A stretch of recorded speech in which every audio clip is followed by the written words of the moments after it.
መንክረ ግርማ ሃይለሉል ዘለላ መንክረ ግርማ ሃይለሉል ዘለላ አማን አማን መላእክት ይሸልልዋ አማን አማን መላእክት ይሸልልዋ አማን አማን መላእክት ይሸልልዋ አማን አማን መላእክት ይሸልልዋ መንክረ ግርማ ሃይለሉል ዘለላ መንክረ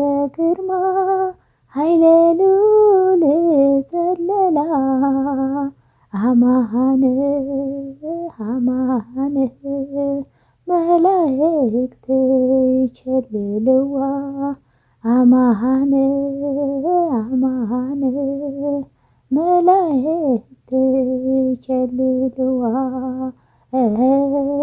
አማን አማን መላእክት ይሸልልዋ አማን አማን መላእክት ይሸልልዋ መንክረ ግርማ ሃይለሉል ዘለላ መንክረ ግርማ ሃይለሉል ዘለላ አማን አማን መላእክት ይሸልልዋ አማን አማን መላእክት ይሸልልዋ አማን አማን መላእክት ይሸልልዋ አማን አማን መላእክት ይሸልልዋ። ሰላም ኣብ መላእ ኩርናዓት ዓለም እትርከቡ ተኸታተልቲ ናይዚ መደብ ከመይ ቀኒኹም?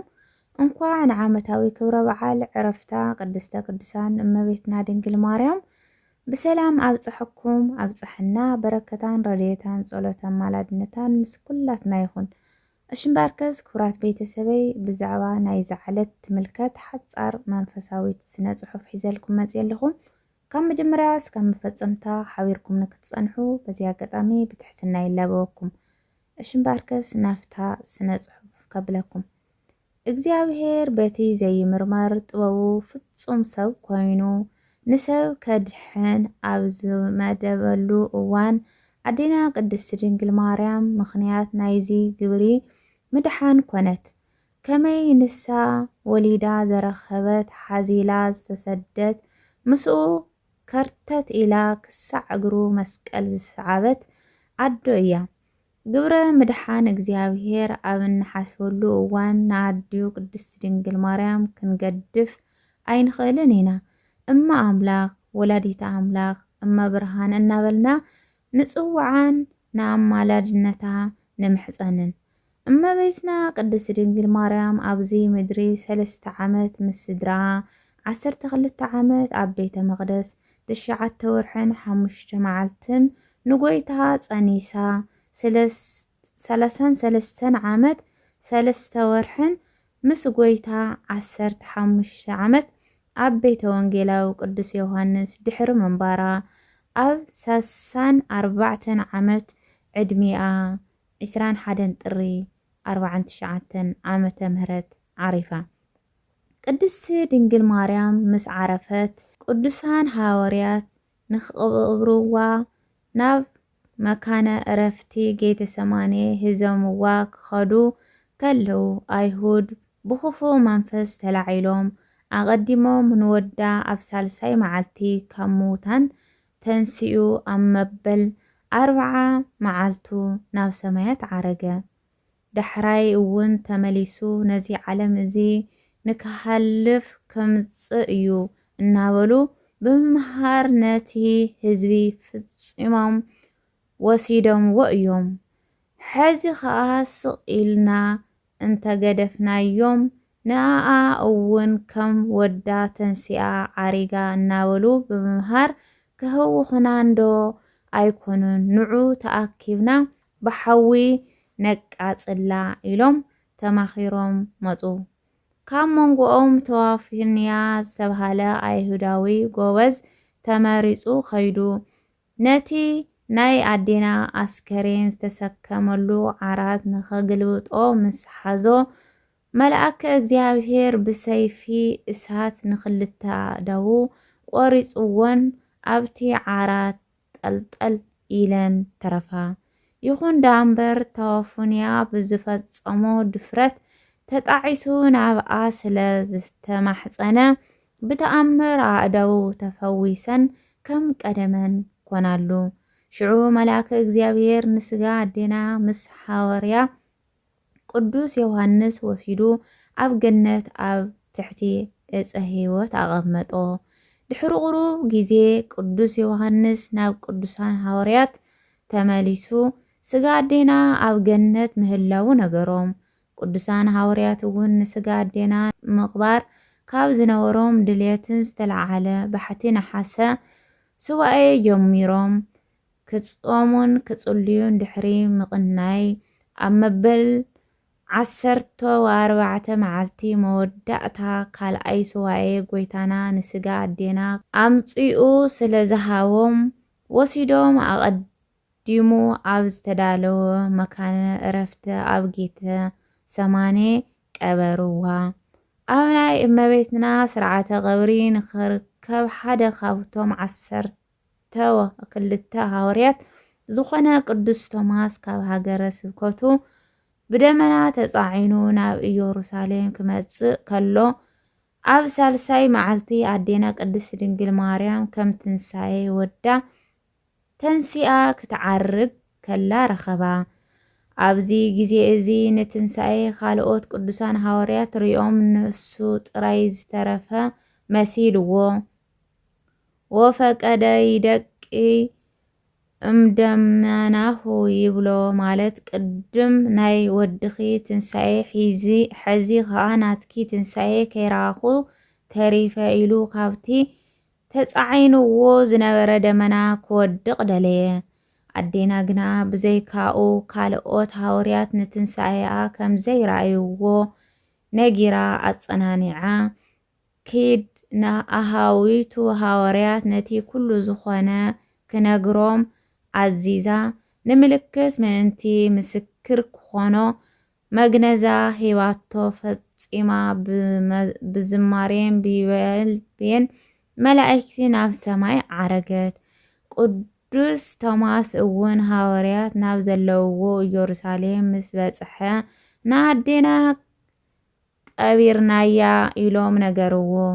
ንሱ ድማ ከም ዘይፈለጠ ኮይኑ ሞት ብጥሪ ብነሃሰ ቀብሪ ከመይ ገይሩ ይኸውን በሎም። ንስኻ ብቐደሙ እውን ንትንሳኤ ጎይታና ተጠራጢርካ ሕዚ እውን ኣይተኣምንን ኢኻ ኢሎም ብቅዱስ ጴጥሮስ መራሒነት ናብ መካነ መቃብር ኣዴና ሒዞም ከዱ። ከሪእዎ መቃብር እንተኸፈቱ ንስጋ ኣዴና ሰኣንዎ። በዚ ግዜ እዚ ቅዱስ ቶማስ ኣይተኣምኑንን ኢኹም ኢለ እየ እምበር ኣዴናስ ተንሲኣ ዓሪጋ እያ ኢሉ ኩሉ እቲ ዝተፈጸመ ምስ ነገሮም ንመረጋገጺ ምልክት ክኸውን ንዝሃበቶ መግነዝ ኣርአዮም።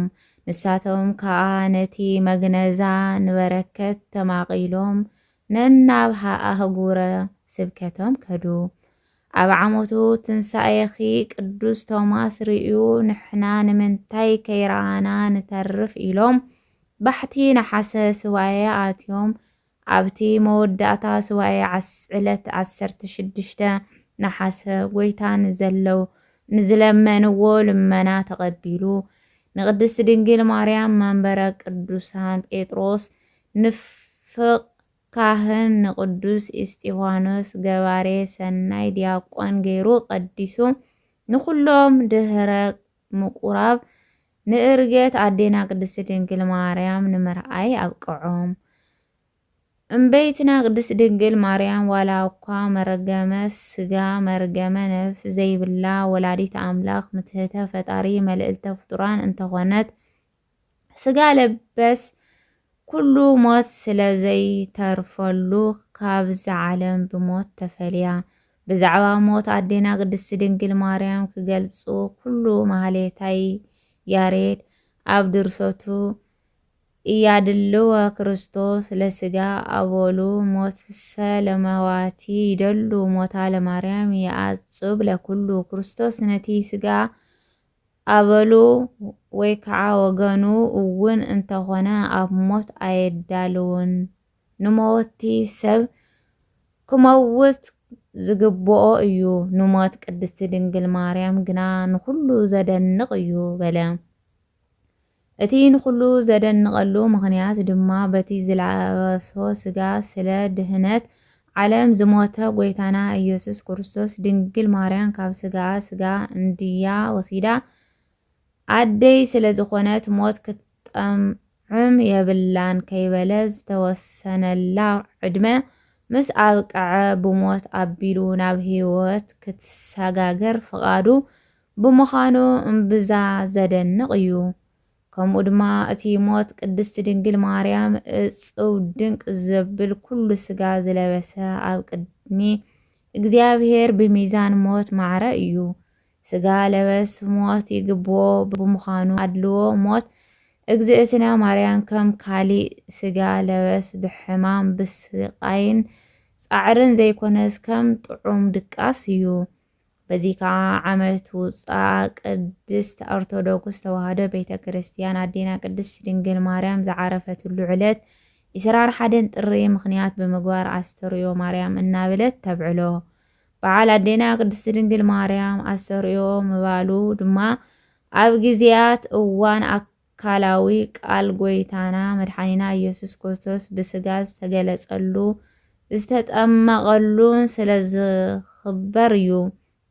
ስለዚ እመቤትና ቅድስቲ ድንግል ማርያም ወላዲተ ኣምላኽ ናይ ደቂ ሰባት ምኽንያት ድሕነት ተስፋ ሓጢኣትን ፍስሓ ጽድቃን ብምዃና ናትና ናይ ኦርቶዶክሳውያን መመክሒት እያ። ወትሩ ድማ ብቓል ኪዳና ተማሕፂና ሰኣሊ ለነ ቅድስ እናበልና በዓላ ክነክብር ኣለና። ጸሎታን በረከታን ምሕረት ፍቑር ወዳን ምስ ኩላትና ህዝበ ክርስቲያን ይኹን። ዝወደቐን ዝነጠበን ብኣፈ ትግሃን መላእክቲ ተኣረመለይ ኣሜን።